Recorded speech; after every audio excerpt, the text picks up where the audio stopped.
దేవుడు లోకానికి ఎంత దూరంగా ఉన్నాడో ఈ రాత్రి మీకు అర్థమవుతుంది. దేవుణ్ణి నమ్ముకున్నావా? తెలుసుకున్నావా? దేవుణ్ణి నమ్ముకున్నావా? తెలుసుకున్నావా? ఎందుకు ఈ టైటిల్ వేసామంటే, మీరు రాత్రి ఒక గంట సేపు ఓపిక పట్టి నేను చెప్పే ప్రతి మాట మీరు ఆలోచించినప్పుడు, నిజమేనండి, దేవుడు ఇంకా మనకి సరిగా అర్థం కాలేదు, దేవుడిని మనం తెలుసుకోలేకపోయాము, దేవుడిని తెలుసుకోవటం విషయంలో మనం చాలా దూరంగా ఉండిపోయాము అని ఈ రాత్రి మీరు అర్థం చేసుకుంటారు. దేవుని పిల్లలారా, దేవుడి గురించి లోకానికి ఏమర్థమైంది? దేవుడు అంటే ఎవరు? దేవుడిని ఎందుకు నమ్ముకోవాలి? దేవుడని ఆయన ఎక్కడుంటాడు? అసలు దేవుడికి మనుషులకి మధ్యలో ఉన్న సంబంధం ఏంటి? మనుషులు భూమి మీద 60-70 సంవత్సరాలు మాత్రమే ఎందుకు బ్రతుకుతున్నారు? మరణం తర్వాత ఏం జరుగుతుంది? దేవుడు అనే ఆయన భూమి మీద మనకిచ్చిన ఈ 60-70 ఏళ్ల ఈ జీవితంలో అవసరాలు తీర్చడానికి ఉండేవాడా? మనకు వచ్చిన అనారోగ్య సమస్యలు తీర్చడానికి ఉన్నవాడే దేవుడా? కేవలం ఈ శరీరాన్ని కాపాడడానికో, మనం బ్రతుకుండే 60-70 ఏళ్ల సంవత్సరంలో మన అవసరాలు తీర్చి మన మన మన బలహీనతలు తీర్చడానికి ఉన్నవాడు మాత్రమే దేవుడా? ఎవరు దేవుడు అసలు? దేవుడిని ఎందుకు నమ్మాలి? దేవుడిని నేను ఎలా తెలుసుకోవాలి? దేవుని పిల్లరా, చాలా కష్టమైంది ఇది నేను చెప్పే మాటలు. కానీ మీరు కొంచెం నాతో పాటు ఆలోచిస్తూ ముందుకొస్తే ఈ రాత్రి దేవుడు మీకు చాలా బాగా అర్థమవుతాడు. దేవుడిని రోజు ప్రజలు నమ్ముతారు. ఎలా నమ్ముతారు అంటే, దేవుడు అనే ఆయన ఒక పెద్ద శక్తి అండి, దేవుడు అనే ఆయన ఉన్నాడు. అందరూ చెప్పే మాట ఇది, దేవుడు అనే ఆయన ఉన్నాడు. ఆ ఉన్న దేవుడు మరి ఎందుకు నువ్వు నమ్మాలి ఆ దేవుడిని అంటే, ఇదిగో నాకు ఏదైనా కీడేమని జరగకుండా, నాకు ప్రమాదాలు ఏమి జరగకుండా నన్ను కాపాడడానికి నాకంటే ఎవరు ఉండాలి? దేవుడు ఉండాలి. అంతేనా? మనకి ఏదైనా తీరని సమస్య అంటే, మనుషులు తీర్చలేని సమస్య ఏదైనా వస్తే దానిని తీర్చడానికి ఒక ఆయన ఉండాలి. ఎవరు? దేవుడు. మాస్టరు అనగానే మాస్టర్ని అర్థం చేసుకున్నారు. మాస్టర్ అంటే ఎవరు? పాఠాలు చెప్పే ఆయన. లాయర్ అంటే ఎవరు? లాయర్ గారు అంటే ఎవరు? కేసులు వాదించే ఆయన. డాక్టర్ గారు అంటే ఎవరు? అనారోగ్య సమస్యలు వస్తే వైద్యం చేసేవారు డాక్టర్. మరి దేవుడు అంటే? ఇప్పుడు ఎంతసేపు మాట్లాడిన వాళ్ళు ఎవరైనా ఇక్కడ సైలెంట్. మనం ఎందుకు తెలుసా? మనకు ఆయన గురించి ఏం తెలీదు. నమ్మారా అంటే నమ్మాము. దేవుడిని రోజు భూమి మీద ఉన్న మనుషులు నమ్మారండి, కానీ ఆయన గురించి ఏం తెలీదు. ఎందుకు పుట్టించాడు తెలీదు, ఎప్పుడు ఆనందంగా ఉంటాడు తెలీదు, ఎప్పుడు కోపపడతాడు తెలీదు. మనిషి, భూమి మీద ఉన్న మనిషి చచ్చిపోయిన తర్వాత దేవుడి దగ్గరికే వెళతాడా? దేవుడు చేర్చుకుంటాడా? తెలీదు. దేవుడు అనగానేనండి, ఆయన గురించి ఏ ప్రశ్న వేసినా మనిషి దగ్గర సమాధానం లేదు. అన్నిటి గురించి కాస్త కోస్త తెలుసుకున్నాడండి. మనిషికి అన్నీ తెలియాలని రూల్ ఏం లేదు, అందరికీ అన్నీ తెలియదు. కాస్త కొన్నిటి విషయంలో నేర్చుకున్నాడు. ఏమంటే, భూమి మీద బ్రతకడానికి ప్రతి మనిషి ఒక పని చేస్తాడండి. చేస్తాడా చేయరా? ఇక్కడ కూర్చొని మీరు అందరూ ఏదో ఒక పని చేసుకుంటారు కదా, వెరీ గుడ్. ఆ పని మీరు పుట్టుకతోనే నేర్చుకున్నారా? పుట్టినప్పుడే పని వచ్చా మీకు? రాదు. ఆ పని గురించి తర్వాత మీరు ఏం చేశారు? తెలుసుకున్నారు. ఎలా చేస్తారండి ఆ పని? ఆ పనికి పనిముట్లు ఏం కావాలండి? మీలో ఎవరైనా మేస్త్రి, తాపి మేస్త్రి గారు ఉన్నారనుకోండి, బేల్దారి పని చేసే వాళ్ళు ఉన్నారనుకోండి, ముందు నెమ్మదిగా ఒక మేస్త్రి గారు వెనకాల హెల్పర్ కింద వెళ్తారు. ఆయన ముందు సిమెంట్ మోయిస్తాడు, ఇటకలు మోయిస్తాడు, ఏమంటే ఆయన కింద ఆయన చెప్పిన పనులన్నీ చేయిస్తాడు. తర్వాత నెమ్మదిగా మీరు ఆయన చూస్తారు.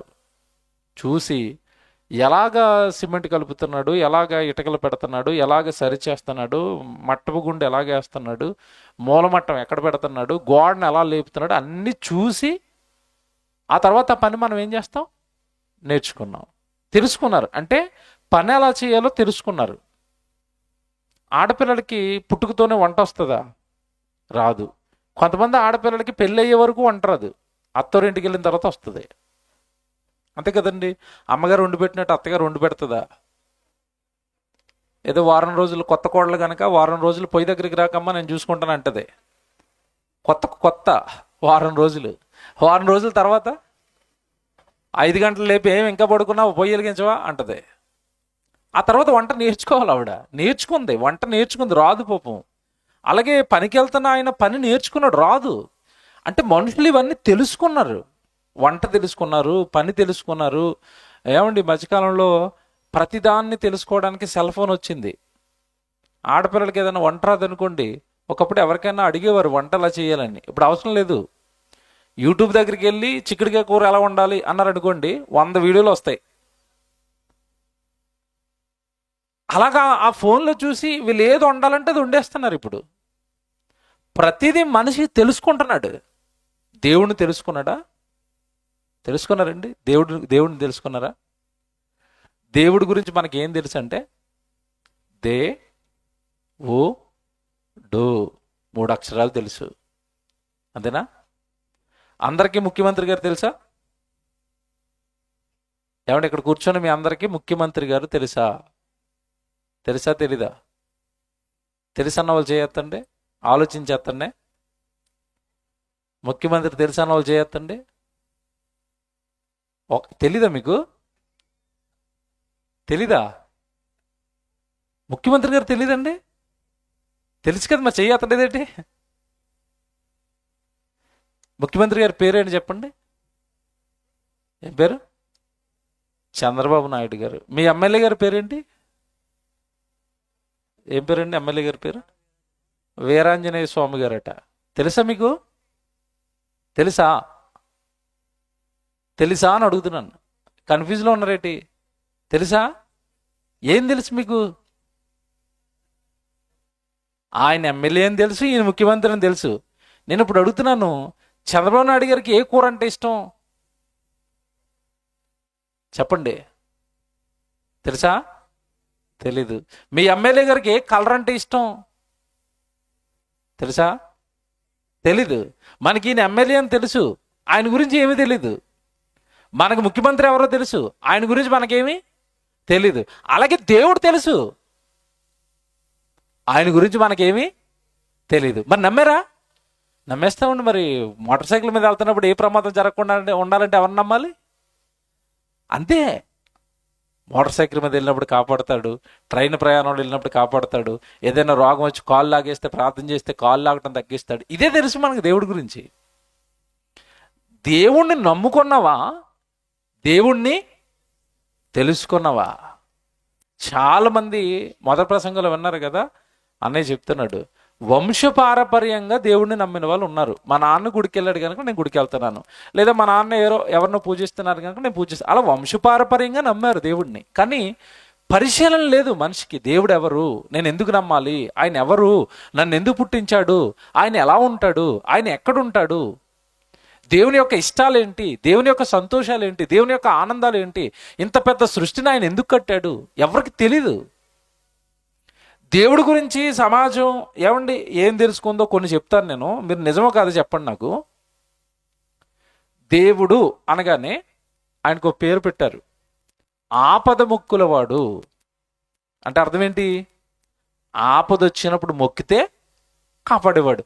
ఆపద వచ్చినప్పుడు మొక్కుతావా? మరి ఆపద రానప్పుడు మొక్కను, నీ దిక్కున్న చోట చెప్పుకో అంటాను. అంతేనా? ఆపద వచ్చినప్పుడు మొక్కుతావా? ఆపద వచ్చినప్పుడు దేవుడా? మరి సంతోషంగా ఉన్నప్పుడు అవసరం లేదా దేవుడు? రోగాల కోసం దేవుడు, ఉద్యోగాల కోసం దేవుడు, వ్యాపారాల కోసం దేవుడు. ఏమండి, నేను ఇవి ప్రారంభంలో చెప్తాను కొంచెం మీకు బాధగా వింతగా విచిత్రంగా ఉన్నా, ముందుకెళ్ళేసరికి మీకు అర్థమవుతుంది నిజమేనండి, ఎంతకాలం ఆయన గురించి కరెక్ట్గా తెలుసుకోలేకపోయాము అని, ఆయన గురించి కరెక్ట్గా అంచనా వేయలేకపోయాము అని. ముఖ్యమంత్రి గారు ఎలా తెలుసో, ఎమ్మెల్యే గారు అలా తెలుసో, మనకి దేవుడు కూడా అలాగా తెలుసు. దేవుడు అంటే కాపాడేవాడు, ఇది ఒక్కటే చెప్పారు దేవుడి గురించి. అలాగని నేను ఆయన కాపాడేవాడు కాడు అని నేను చెప్పటం లేదు. ఖచ్చితంగా ఆయనే మనల్ని అందరినీ కాపాడాలి. మరి దేవుడు అంటే కేవలం నీకు ఆపద వచ్చినప్పుడు కాపాడేవాడు మాత్రమేనా? అంతేనా దేవుడు అంటే? అంతేనా దేవుడి గురించి మనిషి తెలుసుకోవాల్సింది? అంతేనా? అంతేనండి దేవుని పిల్లలారా? దేవుడి గురించి లోకం నేర్చుకున్నది, లోకం తెలుసుకున్నది ఏమండి చాలా తక్కువ అండి, చాలా తక్కువ. నమ్ముకున్నారా అంటే నమ్ముకున్నారు, కానీ ఆయనను పరిశీలనగా, ఆయన గురించిన ఆలోచనలు, ఆయన గురించిన సంకల్పము పూర్తిగా ఏమి తెలుసుకోలేదు. ఇకపోతే సినిమా వాళ్ళు దేవుడిని ఎలా చూపించారంటే ఒక కామెడీ యాక్టర్ని చేసి చూపించేశారండి. దేవుడు అనగానే వాళ్ళు కామెడీకి వాడుకునే వస్తువుని చేశారు దేవుడిని. దేవుడి మీద జోకులేస్తారు, బాగా వినండి, దేవుడి మీద జోకులేస్తారు. అవసరమైతే వీడి మనిషి సినిమాలో హీరో అవసరమైతే దేవుడిని పైన ఎక్కడో పరలోకంలో ఉన్న దేవుడిని కిందకి దింపేస్తాడు. అంటే దేవుడు అనగానే నేను ఆర్డర్ ఇస్తే వచ్చి వెళ్ళిపోయేవాడు అన్నట్టుగా కామెడీ జోకర్ని చూపించినట్టుగా దేవుడిని సినిమాల్లో చూపించారండి. అంటే ఆ సినిమా వాళ్ళకి అలాగ అర్థమైంది, కొంతమంది అంటే దేవుడి గురించి మాట్లాడుతూ ఒక మాట అంటారు, దేవుడు అనగానే ఏమండి కొంచెం మీకు ఏం అర్థమైందండి అంటే, కాస్త ఏదో మాకు దేవుడి గురించి బాగా తెలుసు అని అనుకునే వాళ్ళు ఏమంటారంటే దేవుడి గురించి, దేవుడు అనగానే జగన్నాటక సూత్రధారండి అంటారు. ఇది విన్నారా? ఎప్పుడైనా విన్నారమ్మా? దేవుడు అంటే ఎవరట? జగన్నాటక సూత్రధారి. అంటే జగం అంటే ఇది, ఈ కుటుంబం, భూమి మీద ఈ లోకంలో జరుగుతున్న నాటకాలన్నీ. జగన్నాటక సూత్రధారి అంటే భూమి మీద మనుషులు చేస్తున్నవన్నీ కూడా వెనకుండి నడిపించేవాడు అని అర్థం. ఏమంటే జాగ్రత్తగా వినాలి, ఇది అర్థమైందో లేదో. దేవుడు అనగానే వాళ్ళకి ఎలా అర్థమైందంటే జగన్నాటక సూత్రధారట. అంటే నేను ఇప్పుడు మాట్లాడుతాను, ఒకడు వ్యభిచారం చేశాడు, ఆ సూత్రధారి కూడా దేవుడేనా? ఈ దొనకొండ అనుకుంటాను, దొనకొండ ప్రాంతంలో పింఛన్ డబ్బులు ఇవ్వలేదని తల్లినో తండ్రినో కొట్టి చంపేశారు కదా. తల్లిలో తండ్రి ఎండ్ల చెరువు దగ్గర పెన్షన్ డబ్బులు ఇమ్మని అడిగాడు కొడుకు, ఇవ్వలేదని కొట్టి చంపేశాడు. ఇప్పుడు ఈ నాటక సూత్రధారు కూడా దేవుడేనా? ఏమండి, దేవుడు అని ఆయన చంపమని, దేవుడు ఆయన నరహత్యలు చేయమని, దేవుడు అని ఆయన వ్యభిచారం చేయమని, దేవుడు అని ఆయన దొంగతనాలు చేయమని చెప్తాడా? జగన్నాటక సూత్రధారి అన్నారు, తప్పుండి. దేవుడు పాపాలు చేయమని మనిషిని ఎప్పుడు ప్రోత్సహించడు. ఈ పాపాల వెనక దేవుడు ఉండడు. తెలియదు చాలా మందికి. ఇదే అంటున్నాను, దేవుడి గురించి ఏమి తెలుసుకోలేదు, నోటికొచ్చింది అలా చెప్పుకుంటూ వెళ్ళిపోయారు లోకానికి. నోటికొచ్చిందల్లా లోకానికి చెప్పుకుంటూ వెళ్ళారండి. దేవుడు అనగానే ఇదిగో మాకు ఇది అర్థమైంది, మేము ఇలా నమ్ముతున్నాం, మీరు కూడా ఇలా నమ్మండి అన్నట్టుగా చెప్పుకుంటూ వెళ్ళిపోయారు. ఇకపోతే దేవుడి గురించి చాలామంది ఒక నింద వేస్తారు దేవుడి మీద. ఏంటి నింద అంటే, పేదరికం కలిగిన కుటుంబంలో పుట్టారనుకోండి, పేదవాడిగా పుట్టాడు అనుకోండి, వాడు అంటున్నాడు దేవుడు నాకు అన్యాయం చేశాడు. ఏంటి అన్యాయం? నన్ను పేదవాళ్ళ కుటుంబంలో పుట్టించాడు. మెగాస్టార్ చిరంజీవి గారి కుటుంబంలో పుట్టించవచ్చు కదా. కోట్ల రూపాయలు ఉండేవి, కార్లు ఉండేవి, వెంటనే ఏ కష్టపడకుండా వెంటనే నేను హీరో అయిపోయేవాడిని, అంతే కదండి.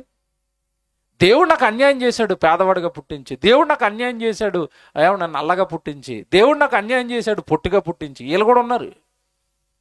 ఒక ఆవిడ నల్లగా ఉందని ఎవరో కామెంట్ చేశారని ఇంటికి వచ్చి ఆత్మహత్య చేసుకుంది, రంగు పోలేదన్నారని.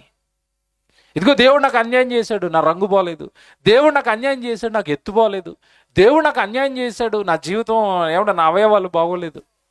ఇలాగ ఎవరు పడితే వాళ్ళంటే దేవుడి మీద నిందలు వేయటం, దేవుడు అనగానే జగన్నాటక సూత్రధార అని చెప్పి అన్నీ ఆయనే చేస్తున్నాడని ప్రతి పాపం ఆయన మీద గెంటడం. అందుకే చూడండి, అప్పుడప్పుడు ఏ తల్లైనా బిడ్డను కళ్ళ ముందు పోగొట్టుకుంది అనుకోండి, తల్లి కళ్ళ ముందే బిడ్డ ఏ బస్సు కింద పడిపోయి చచ్చిపోయాడు అనుకోండి, వెంటనే ఆవిడ ఎవరిని తిడతా చెప్పండి?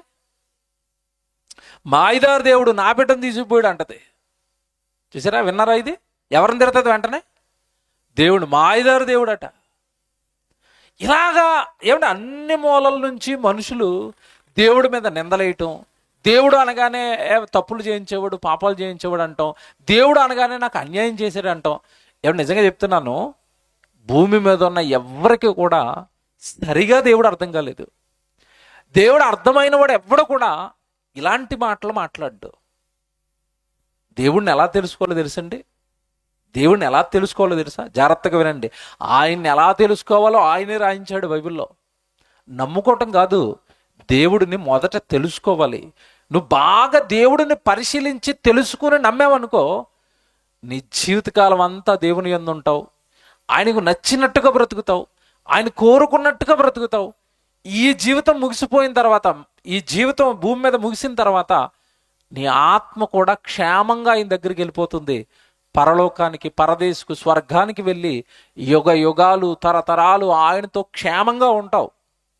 భూమి మీద ఉండగా నువ్వు ఆయన తెలుసుకుంటే, నమ్ముకోవటం కాదు, ముందు తెలుసుకోవాలి. అప్పుడప్పుడు చూడండి, టీవీల్లో యాడ్లు వేస్తాడు, ఇదిగో ఈ బీమా పథకం మీరు కట్టుకుంటే చాలా బాగుంటుందని యాడ్ వేస్తాడు.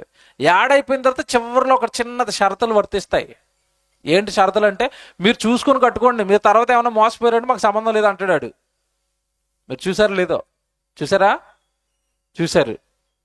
మీరు చూసుకొని కట్టుకోండి, నాకు సంబంధం లేదు. ఆడేమైనా ఐపీఎత్తేసారని నాకు సంబంధం లేదు అంటాడు. అప్పుడు మీరు ఏం చేయాలి? తెలివైన వాళ్ళు అయితే ఆ పాలసీ కరెక్టేనా, ఆ కంపెనీ కరెక్టేనా, సేఫేనా తెలుసుకుని కట్టుకున్నారనుకోండి, సేఫ్గా ఉంటారు. తెలియకుండా కట్టారనుకోండి, ఆడి మధ్యలోనే దుకాణం ఎత్తేస్తాడు. డబ్బు ఇన్వెస్ట్మెంట్ చేయాలనుకున్నప్పుడు ఆలోచిస్తావు, తెలుసుకుంటావు. కుమార్తెనిచ్చి పెళ్లి చేయాలనుకోండి, కుమార్తెనిచ్చి పెళ్లి చేయడానికట పెద్దవాళ్ళు చెప్పేవారు, అటు 7 తరాలు ఇటు 7 తరాలు. అమ్మ నాయనోయ్, మామూలుగా లేదు చూడండి, ఇది పరిశీలన. ఎన్ని తరాలట?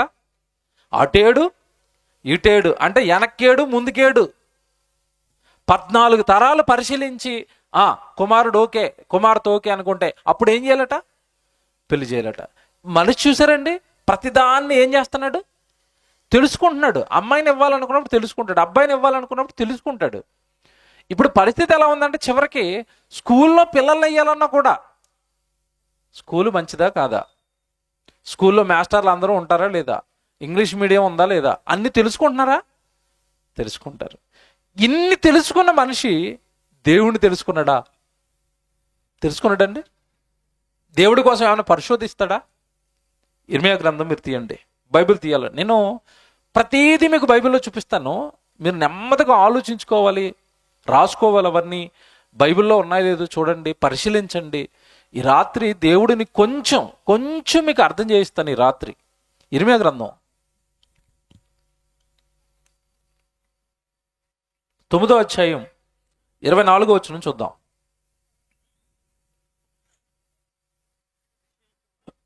ఇర్మియా గ్రంథం 9వ అధ్యాయం 24వ వచనం చదువుతున్నారు. అతిశయించువాడు దేనిని బట్టి అతిశయింపవలననగా, భూమి మీద కృప చూపుచు దేవుడు అనే ఆయనట భూమి మీద ఉన్న మనుషులకి ఏం చేస్తున్నాడట? కృప చూపిస్తున్నాడు. కృప చూపించటం అంటే మీకేమర్థమైంది? దేవుడు భూమి మీద ఉన్న మనుషుల ఎడల కృప చూపిస్తాడట. తన కృప, తన సహాయం, తన తోడు భూమి మీద ఉన్న మనుషులకి ఇచ్చాడు. ఏంటో తెలుసండి ఆయన కృప? ఈ జీవితం తల్లి గర్భంలో నిర్మించి దేహాన్ని భూమి మీదకి నేను నడిపించాడు. ఇది దేవుని కృపేనా? దేవుని కృపే. నువ్వు నిరంతరము బ్రతుకుతున్నావంటే నీకు చాలా అవసరం. ఏం అవసరం చెప్పండి? మనిషి బ్రతకడానికి ఏం అవసరం? గాలి అవసరం, నీరు అవసరం, తిండి అవసరం, సూర్యుడు అవసరం, భూమి అవసరం, పంచభూతాలు అవసరం. పంచభూతాలు ఎవరు కలిగించారు? ఆయన లేకుండా బ్రతకగలడండి మనిషి? గాలి పీల్చుకోకుండా మనిషి బ్రతుకుతాడా? బ్రతకలేడు. నీళ్లు తాగకుండా బ్రతుకుతాడా? బ్రతకలేడు. ఆహారం తినకుండా బ్రతుకుతాడా? బ్రతకలేడు. మరి ఇవన్నీ మనిషికి ఇస్తున్నది ఎవరు అంటే తన కృప. జాగ్రత్తగా వినాలి. దేవుడు అంటే మీకు అర్థం చేయిస్తున్నాను. దేవుడు అనగానే కేవలం నీకు ఆపద వచ్చినప్పుడు కాపాడేవాడు కాదు, ప్రతిరోజు ప్రతి క్షణము నీ ముక్కులోకి గాలి పంపేవాడు. దేవుడిని అర్థం చేసుకోండి, జాగ్రత్తగా తెలుసుకోండి. దేవుడు అనగానే ఎవరో నిరంతరము నీ ముక్కులోని గాలి వెళ్ళాలి, నీ గుండె కొట్టుకోవాలి, నీ రక్తం ప్రవహిస్తూ ఉండాలి, నీ అవయవాలన్నీ పనిచేయాలి. అవన్నీ పనిచేయాలంటే నీకు ప్రకృతి సహకరించాలి. ప్రకృతి సహకరించాలి అంటే ఈ ప్రకృతిని అంతా ఒక ఆయన సృష్టించి కలిగించి దానిని స్థిరపరిచి నడిపించాలి. అలా నడిపించే ఆయన దేవుడు. దేవుడు మనుషులను భూమి మీద ఉన్న మనుషులందరినీ దేవుడు ఏమని పిలిచాడు తెలుసండి బైబిల్లో? నా కుమారులారా, నా కుమార్తెలారా అంటాడు. ఆయన ఏమని పిలవమన్నాడు? పరలోకమందున్న మా తండ్రి. భూమి మీద కుటుంబానికి యజమానుడు ఉంటాడు కదా, శరీర సంబంధమైన తండ్రి. ఆ తండ్రి కుటుంబంలో ఉన్న కుమారుడిని, కుమార్తెను, భార్యను అందరికీ యజమానుడై ఆ కుటుంబాన్ని ఎలాగైతే నడిపిస్తాడో, ఆ కుటుంబాన్ని ఎలాగ పెంచి పోషిస్తాడో, ఆ కుటుంబానికి కావలసిన సకల వసతులు అవసరతలు ఎలాగైతే తీరుస్తాడో, పరలోకంలో ఉన్న తండ్రి భూమి మీద ఉన్న మనుషులకు కృప చూపిస్తున్నాడు అంటే అర్థం ఏంటంటే, నీకు కావలసిన సమస్తాన్ని ఇస్తున్నాడు. మొదట మర్చిపోకు. పొద్దున్న తెల్లవారు లేచావు, మంచం మించి లేచి నువ్వు పని చేసుకుంటున్నావు అంటే అది ఎవరి కృప చెప్పండి? దేవుని కృప. పడుకున్న వాళ్ళందరూ తెల్లవారు లేస్తారనే గ్యారంటీ ఉందమ్మా? చాలామంది అండి ఈ మధ్యకాలంలో ఒక ఆవిడ చనిపోయిందండి. నిజంగా ఆవిడ రాత్రి పడుకునేటప్పుడు బాగుందట. కొడుకుతో మాట్లాడింది, కూతురుతో మాట్లాడింది, చక్కగా నవ్వుతూ మాట్లాడుకున్నారట, ప్రార్థన చేసుకున్నారట. చాలా రాత్రి అయిపోయిందమ్మా, ఇంకా పడుకుందాం అన్నాడట కొడుకు. ఏమంటే పక్క పెట్టలే, ఆ పక్కనే కొడుకు పడుకున్నాడండి, ఇక్కడ తల్లి పడుకుందండి. ఇద్దరు చక్కగా రాత్రి ప్రార్థన చేసుకున్నారండి, పడుకున్నారండి. అక్కడ అబ్బాయి పడుకున్నాడు, ఇటు తల్లిగారు పడుకున్నారు. తెల్లవారు 5 అయింది. ఎందుకో మెలకు వచ్చింది కొడుక్కి. లేచి చూసేసరికి ఆవిడ నోరు అదొక రకంగా ఇలాగా ఓపెన్గా పెట్టేసి ఉంది. ఇదేమిటి అమ్మ ఇలాగ ఉందని ఒకసారి అమ్మ లెగు అన్నాడు. ఇంకెక్కడమ్మా, తెల్లవారుజాను 3 గంటలకి హార్ట్ అటాక్ వచ్చిందట. నిద్దట్లోనే చచ్చిపోయిందండి ఆవిడ. తెల్లవారు లేచి కొడుకు కొడతాడు, అమ్మా లెగు, రాత్రి మాట్లాడేవు కదమ్మా, లెగు అమ్మా, రాత్రి మాట్లాడేవు కదమ్మా, లెగమ్మ. ఏడుస్తున్నాడు కొడుకు, బోరుని ఏడుస్తున్నాడండి. రాత్రే కదమ్మా మాట్లాడేవు, లెగమ్మా అంటే ఇంకెక్కడ మాట. ఆవిడ ప్రాణాలు ఆ రాత్రి 3 గంటలకి చచ్చిపోయింది. హాస్పిటల్కి తీసుకెళ్లే ఛాన్స్ కూడా లేదండి. హాస్పిటల్కి తీసుకెళ్ళి చూపించడానికి కూడా అవకాశం లేదు. మనుషులు లేచే లోపు మంచం మీదే హార్ట్ అటాక్ వచ్చిందట. కొట్టుకుంది, అందరూ నిద్రలో ఉన్నారు. కొట్టుకుని అలాగా ఆగిపోయిందండి. ఏమండి, ఈరోజు తెల్లవారు బెడ్ మించి నువ్వు లేచి కూర్చుని పని చేసుకుంటున్నావు అంటే అది ఎవరి కృప? దేవుని కృప. ప్రాణం ఇచ్చాడు, ప్రాణాన్ని నిలబెడుతున్నాడు. జీవితం 60-70 ఏళ్ళు క్షేమంగా భూమి మీద కొనసాగుతుందంటే అది దేవుని కృప. ముందు ఇది గుర్తించండి. ఎప్పుడో అనారోగ్యం వస్తే దేవుడు, లేదా ఏదో కష్టం వస్తే దేవుడు కాదు. రోజు ఆయన కృప నీ మీద ఉంటేనే నువ్వు బ్రతుకుతావు. అంటే నీ జీవితానికి ప్రతి క్షణం అవసరమైన వ్యక్తి ఎవరో తెలుసా? దేవుడు.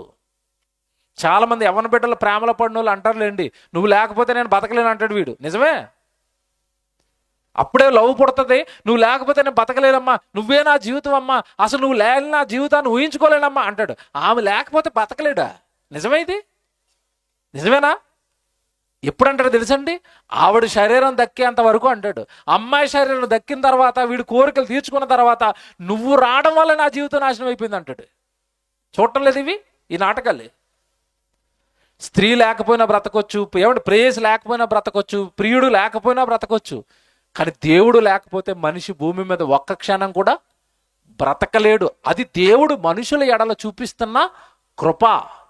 ఇది ఎవరికి అర్థమైంది? ఇది ఎవరికి అర్థమైందండి? నేను ఈ క్షణం ఇలా నిలుచుని మాట్లాడుతున్నాను అంటే అది దేవుని కృప. ఎవరికి అర్థమైంది? నిన్న మొన్న మీరు వార్తలు చూసుంటారు. సేవకుడు ప్రవీణ్ పగడాల గారని చక్కగా క్రైస్తవ్యం తరపున ఒక మంచి వక్త, బైబిల్ గురించి చక్కగా మాట్లాడేవాడు. బైబిల్ పైన బురద జల్లుతున్న మతోన్మాదులకు ధీటుగా చెప్పేవాడు సమాధానం. అలాంటి మంచి సేవకుడు ప్రయాణం వెళ్తున్నాడు. హైదరాబాద్ నుంచి రాజమండ్రి సభలు ఉన్నాయట, వాక్యం చెప్పడానికి వెళ్తున్నాడు. వెళుతూ మధ్యలో చచ్చిపోయాడు.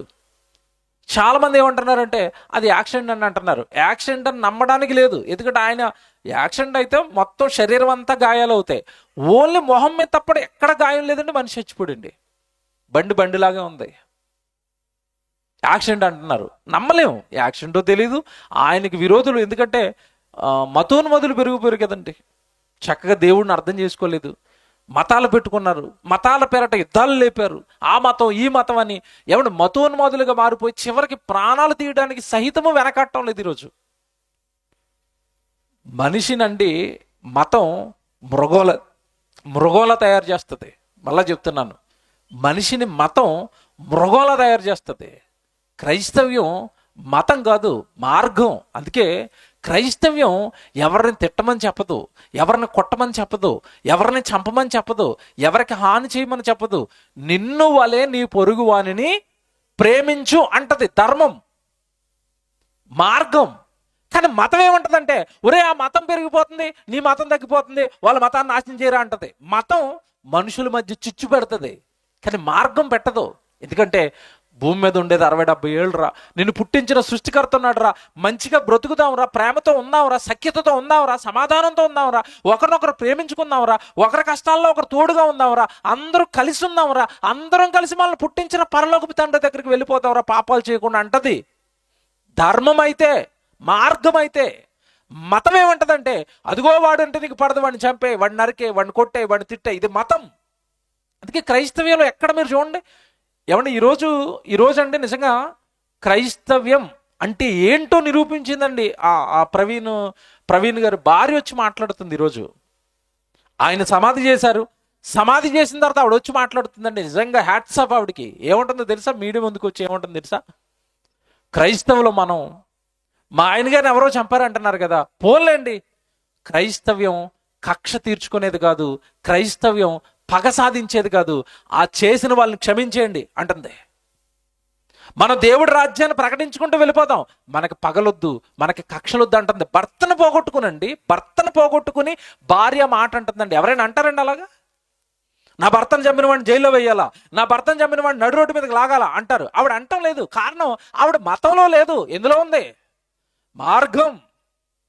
ఇది మతానికి మార్గానికి ఉన్న తేడా. మళ్ళీ చెప్తున్నాను, ఇది మతానికి మార్గానికి ఉన్న తేడా. మతం మనిషిని క్రూరుడుగా తయారు చేస్తుంది.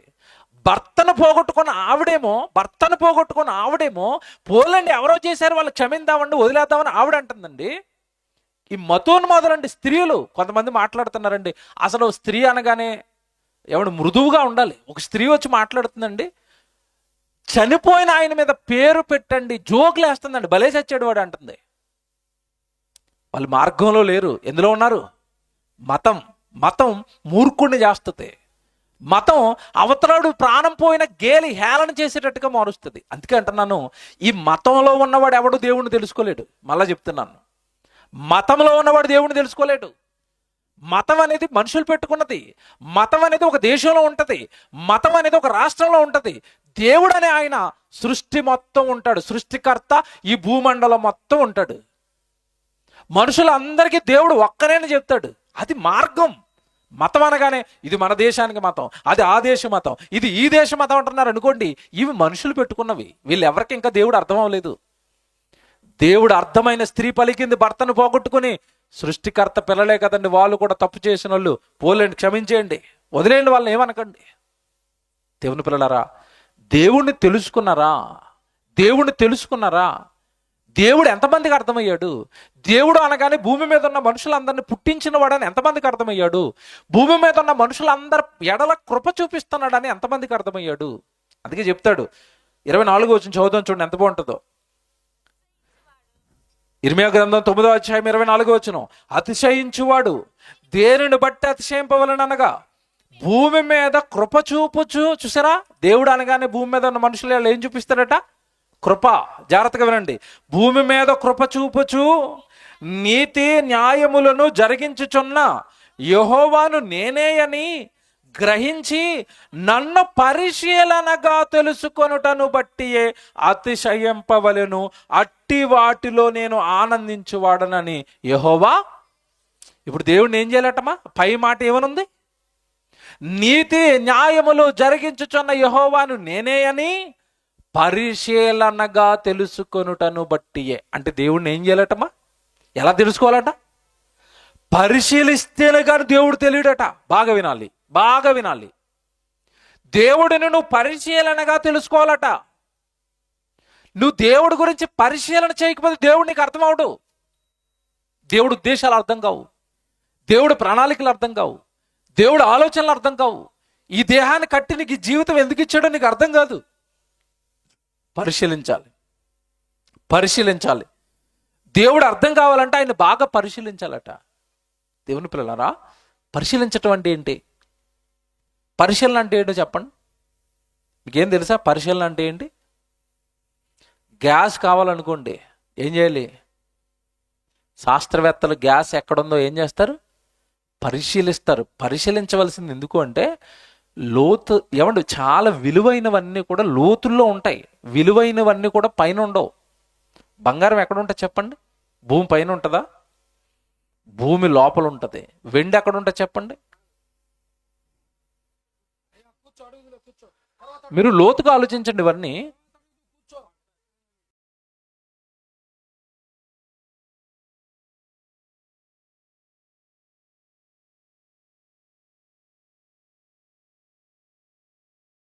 అమ్మ కొద్దిసేపు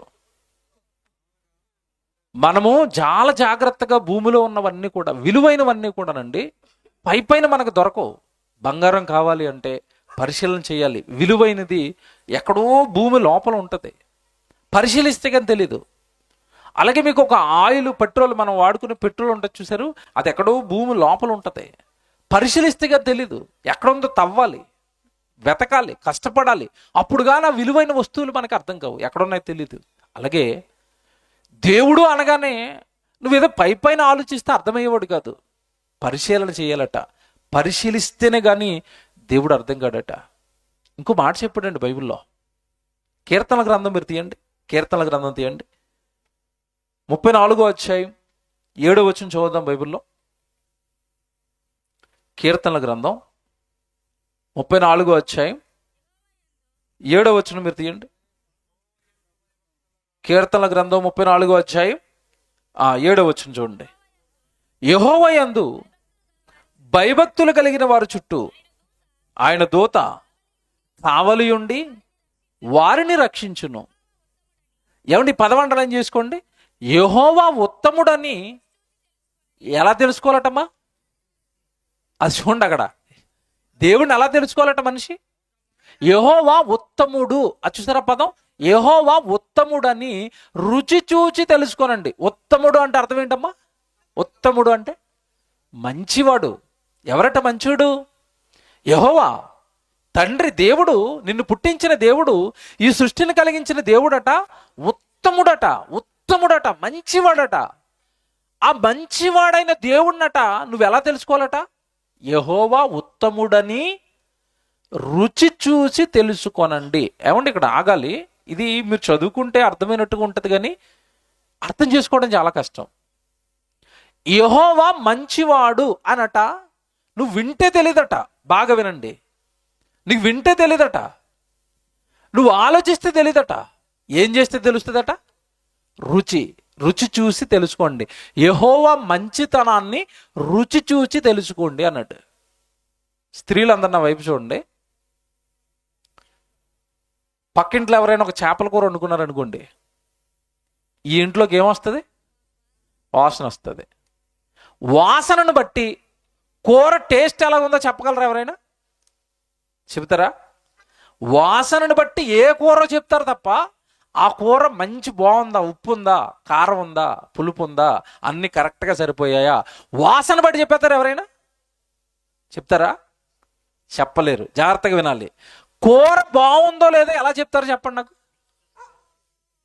ఆవిడేమైనా మన మీద జాలేసి కప్పులో ఆవిడ వండుకున్న కూర కొంచెం వేసి 2 ముక్కలు పంపింది అనుకోండి, అప్పుడు ఆ కూర మనం అన్నంలో వేసుకుంటే కలుపుకుని తింటే నాలుక మీద రుచిని తెలిపే కణాలు ఉంటాయి. అప్పుడు మనకి రుచి తెలుస్తుంది. రుచి తెలియాలంటే ఏం చేయాలి? మనం కూరని తినాలి. వాసన చూస్తే తెలుస్తుందా? తెలీదు. యెహోవా ఉత్తముడని నువ్వు కూడా ఏం చేయాలట? రుచి చూడమన్నట్టు. ఎలా చూస్తా దేవుని రుచి? మీరు బాగా ఆలోచించాలి. ఇది ప్రాక్టికల్గా ఆలోచించాలి.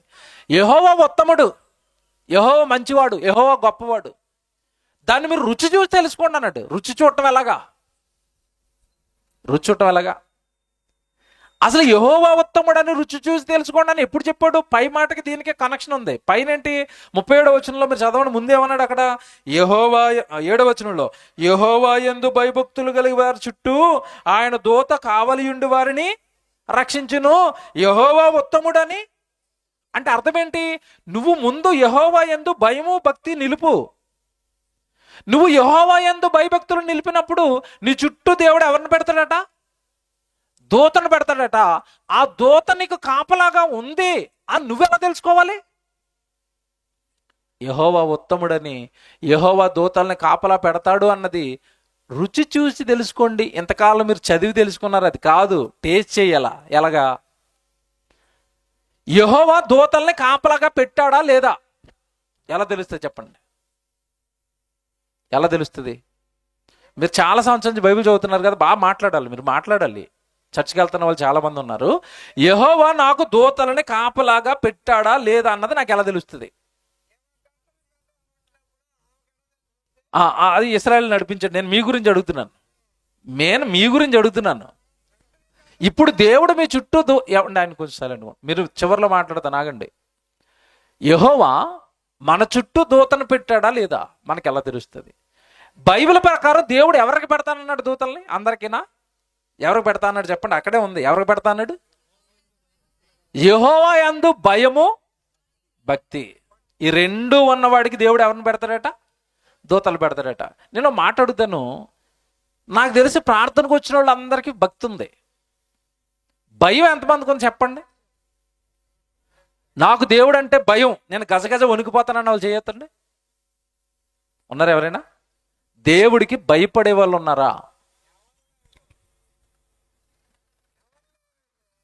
దేవుడి యందు భక్తి కలిగిన వాళ్ళు ఉన్నారు. భక్తి ఉంది. భక్తి కూడా ఏంటంటే ఆదివారం వస్తుంది, తలస్నానం చేసి బైబిల్ పట్టుకుని, పాస్టర్ గారు ఆల్రెడీ 9 గంటల నుంచి అక్కడ ప్రార్థన చేస్తూ ఉన్నాడు. పాస్టర్ గారు పదే పదే మైక్లోకి అనౌన్స్ చేస్తాడు, మీ పనులు ముగించుకుని రండి. ఎందుకంటే వదిలేసి రమ్మనంటే వచ్చే భక్తులు లేరు. అందుకే ఈయన తెలివిగా ఏమంటాడంటే, మీ పనులు ముగించుకుని త్వరగా రండి, పనులు ముగించుకుని త్వరగా రండి. ఎందుకంటే పని వదిలేండి వచ్చేసేయండి అన్నారు అనుకోండి, ఇంక మొత్తం మానేస్తారు గుడికి రావటం. అందుకని ఆయన కొంచెం కన్సిడర్ చేసి మీరు పనులు ముగించుకుని రండి. ఎందుకంటే ఆయన 9 గంటలకు మొదలెడితే పాటలు పాడతాడు, ప్రార్థన చేస్తాడు, పాటలు పాడతాడు, ప్రార్థన చేస్తారు. ఏమండి 9 గంటల నుంచి ఆరాధన జరుగుతుంటే జరుగుతుంటే జరుగుతుంటే భక్తులు 11:30కు వస్తారు. ఎక్కడికి? చర్చికి. 11:30కు వచ్చి మళ్ళీ 12:30కు వదిలేయాల. 10 నిమిషాలు లేట్ అయింది అనుకోండి, ఇలా వాచ్లు చూపిస్తారు వెనకాల నుంచి. ఎవరు వీళ్ళంతా? ఇప్పుడు ఎవరు? భక్త సమూహం. భక్తులుగా మన పేర్లు పెట్టుకు మనం సర్టిఫికెట్లు ఇచ్చేసుకొని సాగేస్తున్నాం. మన భక్తులుమా? భక్తులు అంటే ఎవరో తెలుసండి? దేవుడి మాటను తూచా తప్పక పాటించేవాడు భక్తుడు.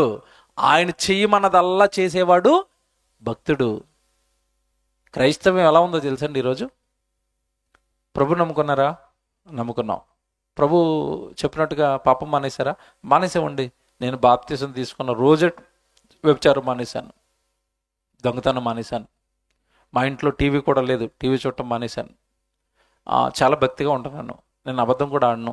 3 సార్లు ప్రార్థన చేసుకుంటాను, 2 సార్లు ఉపవాసం చేస్తాను. ఏమండి చాలా భక్తిగా ఉన్నట్టుగా మనం అనుకుంటున్నాం. ఇదంతా భక్తిలో పార్టే, చెయ్యాలి ఇవన్నీ. కానీ వ్యభిచారం మానేసావు, దొంగతనం మానేసావు, ఏమండి అన్ని లోక సంబంధమైనవన్నీ మానేసావు, బాగుంది, వెరీ గుడ్, మంచిదానివి, మంచివాడివి. చెయ్యొద్దు అన్నవన్నీ మానేసావు. దేవుడు చెయ్యి అన్నవన్నీ చేస్తున్నావా? చేస్తావా? ఏం చేయమన్నాడు తెలుసా? మీరు సర్వలోకమునకు వెళ్ళి సర్వ సృష్టికి సువార్తను ప్రకటించండి. ఆదివారం గుడికి వెళ్తాను, సోమవారం సువార్తకి వెళ్తాను అన్న వాళ్ళు చేయొద్దండి. చేయొత్తాలి, లేకదు. అంటే ఇప్పుడు అక్కడ దేవుడు చెప్పిన ఆజ్ఞ మనం పాటిస్తున్నామా? పాటించాం. ఇంతకీ దూతల్ని కాపలాగా ఎవరికి పెడతాడు తెలుసా? ఎవరికి పెడతాడు తెలుసా? దేవుని సువార్త పట్టుకుని వెళుతున్న వాళ్ళకి పెడతాడు. దేవుడు పనిలో కొనసాగుతున్న వాడికి పెడతాడు. గవర్నమెంట్ బాడీ గార్డులను ఎవరికి ఇస్తుంది? మీకా, ఎమ్మెల్యే గారికా? ఎమ్మెల్యే గారికి ఎందుకు ఇచ్చింది? మీరు కూడా వెళ్ళి అడగండి. ఆయనకి ఇచ్చావు, నాకు ఎందుకు ఇవ్వవు, 2 గన్మెన్లు పెట్టమని. పెడతారా? అతను ఎమ్మెల్యే గెలిచాడు, ప్రజలకి సేవ చేస్తున్నాడు కనుక సేవ చేసేవాడికి ప్రాణహాని ఉంటుంది కాబట్టి అతనికి 2 గన్మెన్లని ఇచ్చారు. ఇప్పుడు దేవుడు దూతలను ఎవరికి ఇస్తాడు? దేవుడు పనిలో కొనసాగుతున్న వారికి, దేవుడు సేవ చేస్తున్న వారికి దూతల్ని కాపలాగా పెడతాడు. దూతల్ని కాపలాగా పెట్టాడో లేదో నీకు తెలియాలంటే యెహోవా ఉత్తముడని రుచి చూచి తెలుసుకోండి. అంటే అర్థం ఏంటి? నువ్వు దేవుడు పనికెళ్ళు, దేవుడు దూతల్ని కాపలాగా పెడతాడు.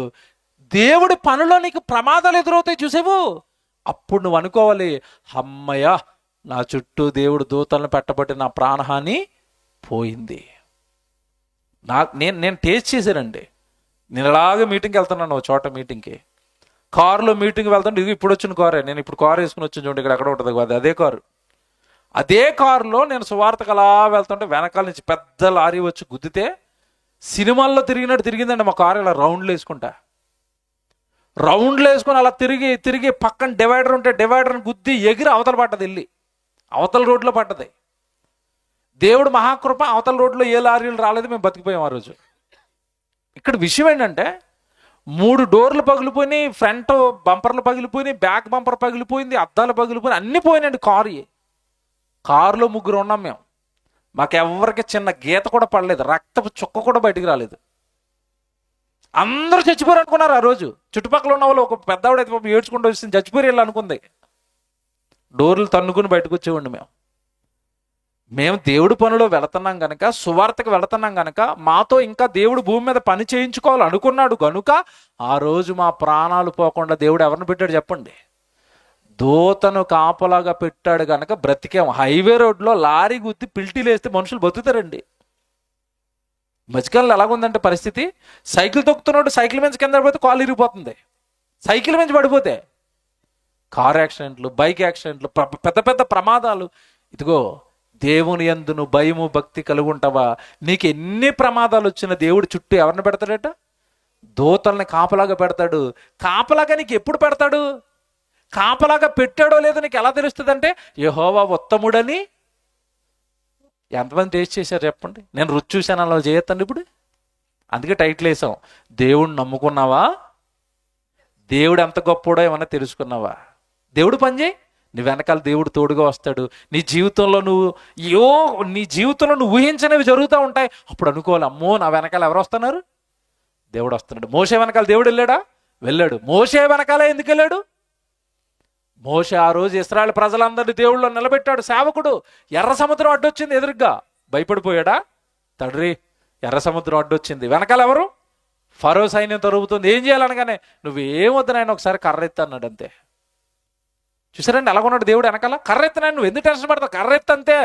కర్రెత్తితే ఎర్ర సముద్రం పాయలైపోయి, ఏమన్నా నీళ్లు గోడలుగా నిలబడి, మధ్యలో ఆరిన నేల ఏర్పడితే ఇశ్రాయేలు అందరూ అందులో నుంచి నడుచుకుంటూ వెళ్ళిపోయారండి. ఏమంటే సముద్రంలో నుంచి మనుషులు నడుచుకుంటూ వెళ్ళిపోయారు. యెహోవా ఉత్తముడని ఆ రోజు ఇశ్రాయేలు ప్రజలందరూ రుచి చూచారా? మోషే రుచి చూచాడా? చూచాడు. ఏంటంటే ఆయన అద్భుతాలు చూశారు కదండి కల్లారా. పగలు మేఘస్తంభం, రాత్రి అగ్నిస్తంభం. కాళ్ళకి వేసుకున్న చెప్పులు అరిగిపోవట, బట్టలు చిరిగిపోవట, మాసిపోవట, కాళ్ళు వాయువట. ఏంటివన్నీ? యెహోవా ఉత్తముడు అని వాళ్ళు ఏం చేశారు? ఆ రోజు రుచి చూశారు. మనలో ఎంతమంది అండి బైబిల్ పట్టుకుంటాం తప్ప రుచి ఎవరు చూశారండి? టేస్ట్ ఎవరు చేశారు చెప్పండి మీలో దేవుణ్ణి? షడ్రక్ మెషక్ అబేద్నెగో ఎవడు ఆ రోజు వాళ్ళకి జరిగిన భయంకరమైన సంఘటన మీకు తెలియదు కాదు. రాజాజ్ఞను తిరస్కరించినందుకు ఎదురు వేశారు, అగ్నిగుండంలో వేసేస్తామంటే, అమ్మ బాబు వద్దండి, మమ్మల్ని చంపొద్దండి, మీరు చెప్పినట్టు చేస్తాం, దేవుడిని వదిలేస్తాం అన్నారేట వాళ్ళు. యెహోవా ఉత్తముడని మేము టేస్ట్ చేసి తెలుసుకుంటాం. ఎందుకంటే యెహోవా యందు భయభక్తులు కలిగిన వారి చుట్టూ ఏముంటుంది? దూత ఉంటుంది. మమ్మల్ని ఇప్పుడు వచ్చి ఎవరు రక్షిస్తారు? దూత వచ్చి రక్షిస్తుంది. వెయ్యండ్రా అగ్గిలో అన్నారు. వచ్చిందా దూత? వచ్చింది. ఇప్పుడు షడ్రక్ మెషక్ అబేద్నెగో దేవుని ఎలా తెలుసుకున్నారు? రుచి చూచి, బాగా వినాలి, రుచి చూచి. ఎలీషా ఆ రోజు సిరియా సైన్యం మీద యుద్ధానికి వెళ్తాను, ఇశ్రాయేల్ రాజుకు తోడుగా ఉంటున్నాడు ఎలీషా ప్రవక్త. ఆ రాజు వేస్తున్న ప్రతి ప్రయత్నం కూడా చెడిపోతుంది. ఇశ్రాయేల్ మీద గెలవలేకపోతున్నాడు. అప్పుడు తన దగ్గర ఉన్న మంత్రులను అడిగాడు, నేను ఏ ప్లాన్ వేసినా ఇశ్రాయేల్కి ఎలా తెలిసిపోతుంది? ఆ రాజ్యం మీద మనం ఎందుకు గెలవలేకపోతున్నాం అంటే అప్పుడు వాడికి చెప్పిన మాట ఏంటి తెలుసా? ఆ రాజు, ఇశ్రాయేల్ రాజు పక్కన ప్రవక్త ఉన్నాడు, ఎలీషా, నువ్వు అంతఃపురంలో వేసే ప్లాన్లన్నీ కూడా ఆయనకి తెలిసిపోతాయి. ఆయన రాజుకు చెప్తున్నాడు, అందుకే నువ్వు యుద్ధంలో గెలవలేకపోతున్నావు అంటే వాడన్నాడు, అయితే ముందు వేయవలసింది రాజుని కాదు, ఎవరిని? ఎలీషాని వేద్దాం, పదండి సైన్యం వేసుకున్నా అన్నాడు. ఎలీషాని చంపేయడానికి వచ్చారండి. ఎలీషాని సరే ప్రవక్త కదా, ఏమంటే చిన్న ఆశ్రమంలో ఉన్నాడు, ఏమండి సేవకులు చుట్టూ శిష్యులు ఉన్నారు ఎలీషాకి, అంతే లోపల ఉన్నారు. చుట్టూ ఈ సైన్యం చుట్టుముట్టేసిందండి. ఒక ప్రవక్త, ఒక దైవజనుని చంపడానికి చుట్టూ సైన్యం వచ్చేసింది. మధ్యలో శిష్యుడు ఒకడు బయటకు వచ్చాడు. బయటికి రాగానే చుట్టూ ఎవరున్నారు? సైన్యం. అమ్మ బాబోయ్, లోపలికి వచ్చి గురువుగారి దగ్గరకు వచ్చి, ఎలీషా గారు లెగండి, చచ్చిపోతున్నాం మనం. మనం చచ్చిపోబోతున్నాం. ఎందుకంటే శత్రు సైన్యం మనల్ని ఏం చేసింది? చుట్టుముట్టేసింది. వాళ్ళకి మనల్ని చంపేస్తారంటే ఈయన అంటున్నాడు, ఊరుకోరా, ఆ సైన్యం కంటే పెద్ద సైన్యం పైన ఉంది, ఒకసారి పైకి చూడన్నాడు. వాడు మనోనేత్రాలు అప్పుడు వెలిగించలేదు. ఎలీషా గారు చెప్పిన తర్వాత వెలిగింపబడ్డాయి. ఒక్కసారి అలా బయటకు వచ్చి చూడగానే పైనే ఉన్నాయి, అగ్నిరథాలు ఉన్నాయి. యెహోవా ఉత్తముడని ఎలీషా రుచి చూచాడా? తన యందు భయభక్తులు కలిగి వారి చుట్టూ యెహోవా ఏం పెడతాడట? దూతలను పెడతాడు. అలా దూతలని చుట్టూ కాపలాగా ఉండాలంటే నీలో ఏముండాలి? భయము, భక్తి. నేను చెప్పాను కదండి, కాస్త కోస్త భక్తి ఉంది, కానీ మనకు భయం ఉందంటారా? 9 గంటలకు ఆరాధన అంటే మనం ఎన్ని గంటలకు వస్తాం చెప్పండి? 11 గంటలకు వస్తే ఎక్కువ. రోజు బైబిల్ చదవండి, పాస్టర్ గారు రోజు చెప్తారు. ఎంతమంది బైబిల్ చదువుతారు చెప్పండి? ఎంతమంది 3 సార్లు ప్రార్థన చేస్తున్నారు చెప్పండి? ఏదైనా కార్యక్రమం జరిగితే అమ్మో మా కోసం మేము చాలా ఖర్చు పెట్టుకుంటున్నాం కదా, దేవుడికి ఏమి ఇవ్వలేకపోతున్నాం, కానుకలైతే సేవకుడు ఉన్నాడు, సేవకుడికి ఏమి ఇవ్వలేకపోతున్నాం, మన కష్టార్జితంలో నుండి దేవుడికి ఏమైనా ఇవ్వాలని ఎంతమంది ఇస్తారు చెప్పండి? దేవుడు భయం లేదు ఈరోజు మనుషులకి. ఆవిడ నోటితో ప్రార్థన చేస్తున్నప్పుడు దేవుడు వింటున్నాడు అంటారు. అదే నోటితో నువ్వు బూతులు మాట్లాడుతున్నప్పుడు దేవుడు చూడ్డా? భయం ఉంటుందండి. చాలా మంది గుడిలో ఉన్నప్పుడు స్త్రీలు అయితే మేము ముసుకేసుకుని అలాగా, ఏమన్నా నిజంగా గుడిలో ఉన్నంతసేపు, ప్రార్థనలో ఉన్నంతసేపు అందరూ మరియమ్మ గారిలా కనబడతారండి. అందరూ మరియమ్మలే. ఎక్కడున్నప్పుడు? గుడిలో ఉన్నప్పుడు.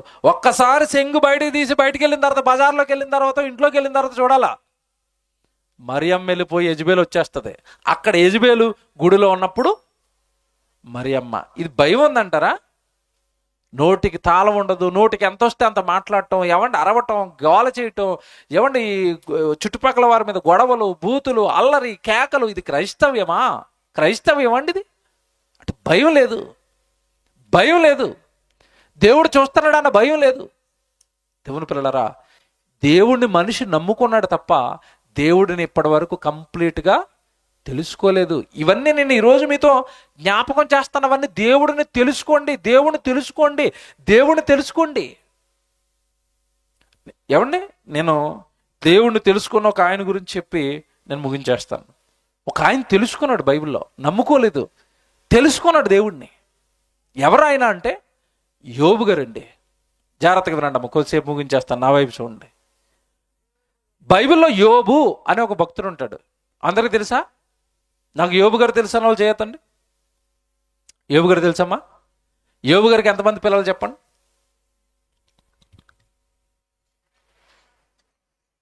ఎంతమంది పిల్లలు? 10 మంది పిల్లలు, 7 కుమారులు, 3 కుమార్తెలు. బాగా వినాలి. యోబు ఆ రోజున్న దేశం, ఆ రోజు ఆ దేశంలో ఉన్న పెద్ద ధనవంతుడు ఒక ఆయన. ఊజు దేశం అని ఉంటుంది బైబిల్లో. ఏమండి, మీరు బైబిల్లో చూస్తే యోబు గ్రంథం 1వ అధ్యాయం 1వ వచనం ఒకసారి చదవండి. ఊజు దేశమునందు యోబు అనే ఒక మనుషుడు ఉండెను. అతడు యథార్థవర్తనుడును న్యాయవంతుడునై దేవుని యందు భయభక్తులు కలిగి. ఏమండి, ఇందాక ఒక మాట చెప్పాను నేను, దేవుని యందు మనకేముండాలని చెప్పాను? భయభక్తులు. భయభక్తులు ఉన్నవాడు ఏం చేస్తాడు? ఇక్కడ చెప్తున్నాడు, అతడు యెహోవా యందు భయభక్తులు కలిగి చెడుతనమును విసర్జించిన వాడు. అంటే యెహోవాకు భయపడేవాడు దేన్ని వదిలేస్తాడు? చెడును వదిలేస్తాడు, బూతులు వదిలేస్తాడు, పాపం వదిలేస్తాడు, పాపపు కార్యక్రమాలు వదిలేస్తాడు, నేరాలు వదిలేస్తాడు, అబద్ధాలు వదిలేస్తాడు, మోసాలు వదిలేస్తాడు, దొంగతనాలు వదిలేస్తాడు, వ్యభిచారం వదిలేస్తాడు. దేవుణ్ణి ఎరిగిన వాడు చెడుతన మొత్తాన్ని కంప్లీట్గా వదిలేస్తాడు. మంచోడండి నిజంగా. మీరు మీరు మీరు బైబిల్ బట్టి అర్థం చేసుకోవాల్సింది ఏంటంటే, దేవుని యందు భయభక్తులు కలిగిన వాడిని ముట్టుకుంటేనండి మీరు, అతని మాట బాగుంటుంది, అతని ప్రవర్తన బాగుంటుంది, అతని ప్రేమ బాగుంటుంది, అతని ఆలోచనలు బాగుంటాయి, ప్రతిదీ బాగుంటుందండి. ఎవరిది? యెహోవా యందు భయభక్తులు కలిగిన వాళ్ళది. మళ్ళా చెప్తున్నాను, యెహోవా యందు భయభక్తులు కలిగిన వారి ప్రవర్తన అంత బాగుంటుంది.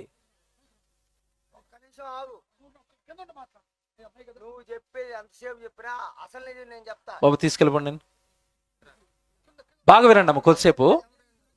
యోబు గారి గురించి మీకు తెలుసు బైబిల్లో.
తెలుసుకున్నారా?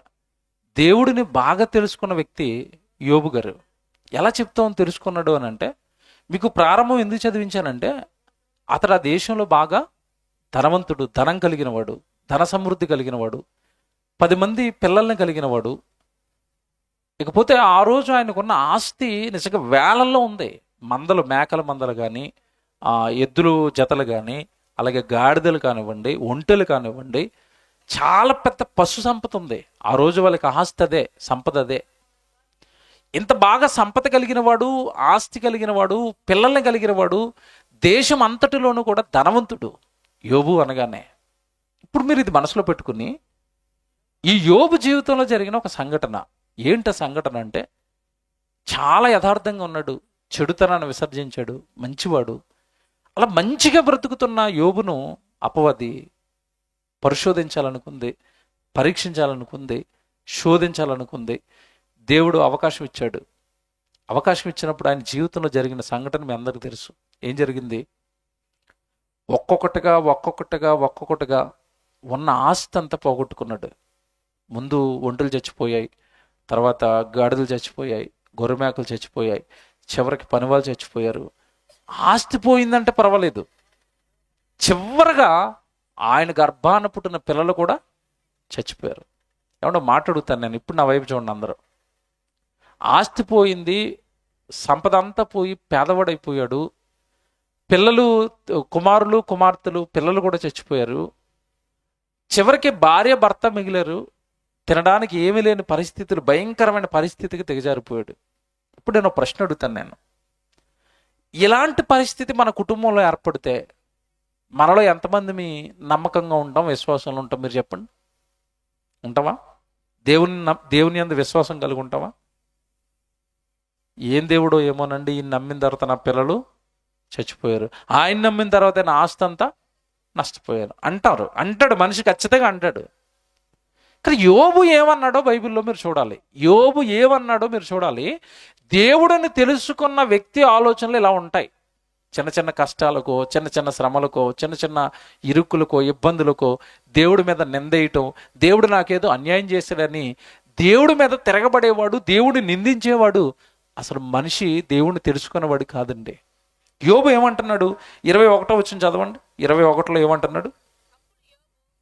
యోబు గ్రంథం 1వ అధ్యాయం 21వ వచనం. అప్పుడు యోబు ఎలాగున ప్రత్యుత్తరం ఇచ్చెను. 21 చదువమ్మా. యోబు గ్రంథం 1వ అధ్యాయం 21. నేను నా తల్లి గర్భములో నుండి దిగంబరినై వచ్చి తిని, దిగంబరినై అక్కడ తిరిగి వెళ్ళుదును. యెహోవా ఇచ్చెను, యెహోవా తీసుకొని పోయెను, యెహోవా నామమునకు స్తుతి కలుగును గాక. ఏమన్నాడు యోబు? ఆస్తి పోతే, పిల్లలు పోతే, అమ్మో దేవుడు నాకు అన్యాయం చేశాడండి, దేవుడు మంచోడు కదండి అంటున్నాడా? తల్లి గర్భంలో నుండి నేను ఎలాగైతే వచ్చానో నేను తిరిగి మరలా అలాగే వెళ్ళిపోతాను. మధ్యలో వచ్చినవన్నీ ఎవరిచ్చారంటున్నాడు? బాగా వినాలి ఇది. మధ్యలో వచ్చినవన్నీ ఎవరిచ్చారు? యెహోవా ఇచ్చాను, యెహోవా తీసుకొనెను, యెహోవా నామమునకు స్తుతి కూటం ఎప్పుడు పెట్టాడు చెప్పండి యోబు గారు? ఇప్పుడు పోయిన తర్వాత. మన స్తుతి కూటం ఎప్పుడు పెడతాం చెప్పండి? అన్నీ వస్తే. అది ఆయనకి మనకు ఉన్న తేడా. మనకి లాభం వస్తేనో, మేలు జరిగితేనో మనం ఏ కూటం పెట్టుకుంటాం? స్తుతి కూటం. నష్టం వస్తే ఏమమ్మో గుడికి రావట్లేదంటే ఏం చెప్పాలి పాస్టర్ గారు? ఏం బాగోలేదు మాకు. మీకు ఏం చెప్పాలి? ఎన్నిసార్లు చెప్పినా మీరు ప్రార్థన చేయరు, మాకు ఇలాగే ఉంటుంది, మేము రాము ఇప్పుడు గుడికి. ఏ కష్టం వచ్చింది, ఇంట్లో ఏదో శ్రమ వచ్చింది. కష్టం వస్తే, శ్రమ వస్తే విసుక్కునే వాళ్ళని చూసాం, కానీ కష్టంలో కూడా యోబు గారు ఏం చేశాడు? దేవుణ్ణి యెహోవా ఇచ్చెను, యెహోవా తీసుకొనెను, యెహోవా నామమునకు. అంటే ఇక్కడ ఏం చేశాడు? దేవుడిని యోబు అంటే నమ్ముకోలేదు, తెలుసుకున్నాడు. ఇచ్చేవాడు ఆయనే, తీసుకునేవాడు ఆయనే. ముందు నన్ను ధనవంతుడిని చేసింది ఆయనే, ప్రస్తుతానికి ఈ స్థితి నాకు ఇచ్చింది కూడా ఆయనే. ఏ స్థితి ఇచ్చినా మనం తీసుకోవాలి, దేవుడు మనం ఏమనకూడదు. మీకు అర్థం అవ్వాలి ఇప్పుడు దేవుడిని. ఆయన ఏ స్థితి ఇచ్చినా తీసుకోవాలి అంతే తప్ప, ఆడికి ఉద్యోగం ఇచ్చాడండి దేవుడు, నాకు ఇవ్వలేదండి, మంచోడు కదండి దేవుడు, ఇది తెలుసుకున్నాడా? అవసరాల కోసం నమ్ముకున్నాడా? అవసరాల కోసం నమ్ముకున్నవాడు ఎప్పటికైనా దేవుడిని నిందిస్తాడు, ఎప్పటికైనా దేవుడికి దెబ్బేస్తాడు, ఎప్పటికైనా దేవుడిని వదిలేస్తాడు. నువ్వు దేవుడిని తెలుసుకో, నిన్ను పుట్టించిన వాడు తెలుసుకో. భూమి మీదకి నువ్వు దిగంబరగా వచ్చావు. ఈ మధ్యలో నీకు వచ్చినవన్నీ కూడా ఎవరిచ్చారు? దేవుడు ఇచ్చాడు. ఆయన ఇచ్చిన దాంట్లో ఆయన తీసుకుంటే తప్పండి. చాలామంది 4 రోజులు జ్వరం వస్తే చాలు, అల్ప విశ్వాసం. ఏంటి? దేనికి? జ్వరానికి. ఏమంటే మన ఇంట్లో ఎంతమంది పిల్లలు ఉంటారు చెప్పండి? మనకి ప్రతి ఇంట్లోనూ మనకి ఎంతమంది పిల్లలు ఉంటారు? 2 ఉంటారు. కొంతమంది కుటుంబాల్లో 3 ఉంటారు. 3 కొడుకులండి. ఓ కొడుకు చచ్చిపోయాడు. తల్లికి ఎలాగుంటుంది? కొడుకు చచ్చిపోయాడండి, పాస్టర్ గారు ప్రార్థన చేయండి. పర్లేదమ్మా, దేవుడిచ్చాడు, దేవుడే తీసుకున్నాడు, దేవుడి నామానికి స్తోత్రం అన్నాడు అనుకోండి. పాస్టర్ గారు, ఈవిడు మరి ఒకడు పోయాడుగా, ఇంకెంతమంది ఉన్నారు? 2 పోర్లేండి, దేవుడికి నామానికి స్తోత్రం కలిగిన కాక అంటది. కరెక్ట్గా 4 తిరిగేసరికి 2వాడు చచ్చిపోయాడు. దేవుడిచ్చాడమ్మా, దేవుడు తీసుకున్నాడు, యెహోవా నామానికి స్తోత్రం కలిగిన కాక అన్నారు అనుకోండి. పాస్టర్ గారు గుర్రం చూస్తూ ఉంటుంది, ఇలాగా నీకు ఒడిగిపోతే తెలుస్తుంది అంటది. అలాగే ఇంకో 3వాడు పోయాడు అనుకోండి, అప్పుడు అంటదా స్తోత్రం అని? నువ్వు కానీ, నీ బైబిల్ కానీ, నీ గుడి కానీ అన్నావా నా ముందు నీ సంగతి చెప్తానంటది. చూసారా? పిల్లలు పోతే దేవుడిని నమ్మరా? వదిలేస్తారు. చిన్నది ఏదైనా నష్టం వస్తే దేవుడిని వదిలేస్తారు. ఎందుకంటే దేవుడు అంటే ఎవరినో తెలుసుకోలేదు, తెలుసుకున్నాడు వదలడు. నమ్ముకున్నారు వీళ్ళు. ఉద్యోగం ఇస్తాడనో, డబ్బు ఇస్తాడనో, ఆస్తి ఇస్తాడనో, పిల్లల్ని ఇస్తాడనో, పశువుల్ని ఇస్తాడనో, ఏదో ఆశతో నమ్మారు. ఆశ తీరకపోతే వదిలేస్తారు. తెలుసుకున్నాడు, వదలడు. అంటే ఇప్పుడు మొదట మనం నమ్మాలా, తెలుసుకోవాలా? తెలుసుకోండి. ఆయన తండ్రిని తెలుసుకోండి. ఆయన వల్ల నిరంతరము బ్రతుకుతున్నారని తెలుసుకోండి. మన పాపాలు తీయడానికి ఆయన జ్యేష్ఠ కుమారుడని యేసుక్రీస్తుల వారిని మీ కొరకు బలివేశాడని తెలుసుకోండి. మీ ఆత్మలు రక్షిస్తాడని తెలుసుకోండి. మీ ఆత్మలు రక్షించడానికి యేసుక్రీస్తుల వారు సిలువలో ప్రాణం పెట్టాడని తెలుసుకోండి. మొదట దేవుడిని బాగా తెలుసుకోండి. బాగా తెలుసుకుంటే దేవుళ్ళో చచ్చిపోయేంత వరకు నమ్మకంగా బ్రతుకుతాం. నమ్మకంగా సేవ చేస్తుంటే ఈరోజు మమ్మల్ని బెదిరిస్తున్నారండి. ఒక ఆయన చచ్చిపోయాడు, చంపేశాడు తెలియదు, కానీ మొత్తం మీద కొంతమంది సేవకుల కింద కామెంట్లు పెడుతున్నారట. ఒరే ఆడు పోయాడురా, నెక్స్ట్ నువ్వే అంటున్నారట. ఎవరిని బెదిరిస్తారు వీళ్ళు? ఎవరిని బెదిరిస్తారు? బైబిల్ పట్టుకున్న రోజే బైబిల్లో ఒక వచనం ఉంటుంది, దినదినము వధకు సిద్ధపడిన గొర్రెలము అని క్రైస్తవుడు బైబిల్ పడతాడు. అంటే నేను హతసాక్షిగా చచ్చిపోవడానికే వచ్చాను రాని బైబిల్ పట్టుకున్నావు, నువ్వేం చంపుతావు? ఇక నువ్వు చేసేదేముంది? నీ తాటాకు చెప్పులకి ఎవడ బెదురుతాడు ఇక్కడ? క్రైస్తవుడు అంటే లోకాన్ని బాగు చేసేవాడు. క్రైస్తవుడు అంటే దేవుడి గురించి స్పష్టంగా ప్రజలకు అర్థమయ్యేటట్టుగా చెప్పేవాడు, ప్రజల బ్రతుకులు మార్చేవాడు, ప్రజల్ని పరలోకానికి సిద్ధం చేసేవాడు. అలాంటి మంచి పనిలో ఉన్న క్రైస్తవుడిని, సేవకుడిని నువ్వు ఏదైనా చేస్తే ఏమండి అతను చక్కగా మరణాన్ని జయించి విజయం పొంది పరదేశికి వెళ్ళిపోయి హ్యాపీగా ఉంటాడు. నువ్వు చేసేది ఏముంది? అతన్ని క్రైస్తవుడిగా ధైర్యం ఉంటుంది, క్రైస్తవుడిగా దమ్ము ఉంటుంది. లోకంలో బ్రతికేవాడికి ధైర్యం ఉండదు, లోకంలో బ్రతికేవాడికి అంత సత్తా కూడా ఉండదు. ఇది క్రైస్తవులకు క్రీస్తు ఇచ్చిన బలం. నన్ను చంపారు సిలువలో, అయిపోయింది అనుకున్నారు, సమాధి చేశారు, అయిపోయిందా? ప్రారంభమైంది. విప్లవం ప్రారంభమైంది. తిరిగి లేచాడు, అందరికీ కనబడ్డాడు, ప్రకటించాడు అన్నాడు, విప్లవం అయింది. అది చచ్చిపోతే చంపితే క్రైస్తవం ఆగదు, మరింత బలంగా పైకి లేస్తుంది. గోడకు కొట్టిన బంతి నువ్వు ఎంత స్పీడ్గా అయితే కొట్టావో అంతే స్పీడ్గా తిరిగి వస్తుంది. క్రైస్తవ్యం కూడా అంతే. ఎంత అణిచేయాలనుకుంటే అంత ఉధృతంగా పైకి లేచిపోతుంది. ఎవరు లేచిపోతారు, ఎవరు ఉన్నతంగా నిలబడతారంటే నమ్ముకున్న వాళ్ళు కాదు, క్రీస్తుని బలంగా తెలుసుకున్న వాళ్ళు. అపోస్తులను కొట్టారు, లొంగారా? అపోస్తులు జైల్లో పెట్టారు, లొంగారా?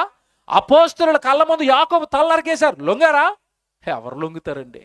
ఆయన అర్థం చేసుకున్నవాడు ఎవరు లొంగుతాడండి? ఆయనే ఇచ్చాడు ఈ ప్రాణం, ఆయనే ఇచ్చాడు ఈ దేహం, ఆయనే పెట్టాడు ఇందులో ఆత్మ, ఆయనే కట్టాడు ఈ సృష్టి. ఆయన చేతిలో నేను పడిపోతే నన్ను మళ్ళా తిరిగి బ్రతికించడానికి ఆయన సమర్థుడు. నమ్ముకున్నవాడు చాలా బలంగా దేవుడి కోసం నిలబడతాడు. కనుక దేవుని పిల్లలుగా మీకు చెప్తున్నది ఒకటే, మనం దేవుని మొదట ఏం చేయాలి? తెలుసుకోవాలి. ఇక్కడ విషయం ఏంటి తెలుసా? యోబు గారి భార్య. యోబు గారు తెలుసుకున్నారు, యోబు గారి భార్య తెలుసుకోలేదు. జస్ట్ ఆయన వెనకాల వెళ్ళి, మా ఆయన గారు దేవుడిని నమ్ముకుంటున్నాడు కదా, బాగోపోతే బాగోదని వెనకాల తిరిగింది. ఎలా చెప్తారు ఇది? ఎలా చెప్తారంటే, ఆస్తి పోయిన తర్వాత ఈయన ఏమన్నాడు? ఇప్పుడు యెహోవా ఇచ్చాను, యెహోవా తీసుకున్నాను, యెహోవా నామమునకు స్తుతి కలుగును గాక అన్నాడు. దెబ్బతోనే దెయ్యానికి ఇంకా మంట రేగిపోయిందండి. ఏటి పిల్లలను చంపేసినా దేవుణ్ణి వదలట, ఆస్తి పోయినా దేవుణ్ణి వదలట. ప్రభా ప్లీజ్ ఇంకొక అవకాశం ఇవ్వ, యోబుని ఇంకా శోధించడానికి. ఒరే ఇంకేం చేస్తావరా అంటే, మనిషి ఏది పోయినా ఒప్పుకుంటాడు, కానీ శరీరం పోతే, దేహం పోతే, ఆరోగ్యం పోతే మాత్రం నిన్ను వదిలేస్తాడు అన్నాడు. సరే అవకాశం ఇస్తున్నాను, పో, ఏం చేస్తావో చెయ్యి.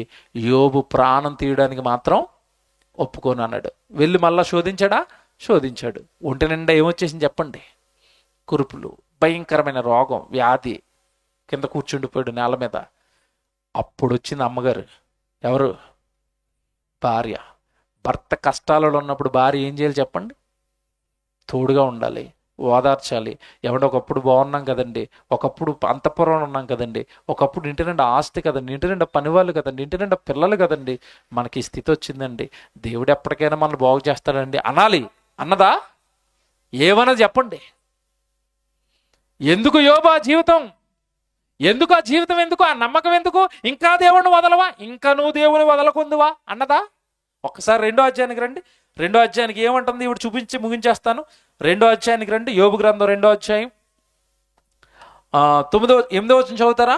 2వ అధ్యాయము 9వ వచనం చదువుదాం. 9. అతని భార్య వచ్చి, 9వ వచనం, అతను ఏం చేస్తున్నాడు? 8లో, అతడు ఒళ్ళు గోకుకొనుటకై చిల్ల పెంకు తీసుకుని బూడిదలో కూర్చుని ఉండగా అతని భార్య వచ్చి, నీవు ఇంకానో యథార్థతను వదలకయుందువా? ఏంటి యథార్థత అంటే? నువ్వు ఇంకానో యథార్థతను వదలకయుందువా? ఏంటి యథార్థత? ఎప్పుడూ ఒకేలా ఉండటం యథార్థత. ఏమంటే ధనవంతుడిగా ఉన్నప్పుడు అదే మాట, మొత్తం ఆస్తులన్నీ పోయిన తర్వాత కూడా అదే మాట. రోజుకో మాట మార్చేవాడు యథార్థవంతుడా? ఈరోజు ఒకలాగా రేపు ఒకలా మాట్లాడుతున్నాడు అనుకోండి, దాన్ని యథార్థత అంటారా? యథార్థవంతుడు అంటే ఎప్పుడు ఒకటే మాట్లాడతాడు. యోబులో భార్యకి ఏం కనబడుతుంది? యథార్థత బాగా వినాలమ్మా. యోబులో భర్తలో భార్యకి ఏం కనబడింది? యథార్థత. ఈరోజు ప్రతి భక్తుడి జీవితంలో అదే ఉండాలి. మొదట యథార్థత కనపడవలసింది మన భార్యకి, నీ భర్తకి, నీ పిల్లలకి, నీ కుటుంబానికి. చాలా మంది కుటుంబంలో బాగోరండి, బయటకు వచ్చి మాత్రం భక్తుల వేషం కడతారు. ఇది అవదు. యోబు భార్య చెడ్డదైనా కూడా యోబులో ఏం గుర్తించింది? యథార్థత. నీవు ఇంకానూ యథార్థతను వదలకుందువా? ఎప్పుడు ఇంకా అలా ప్రార్థన చేస్తూనే ఉంటావా? ఎప్పుడు దేవుడు అంటావా? ఎప్పుడు దేవుడైనా నీకు? ఈ పరిస్థితికి వచ్చేసిన దేవుడేనా?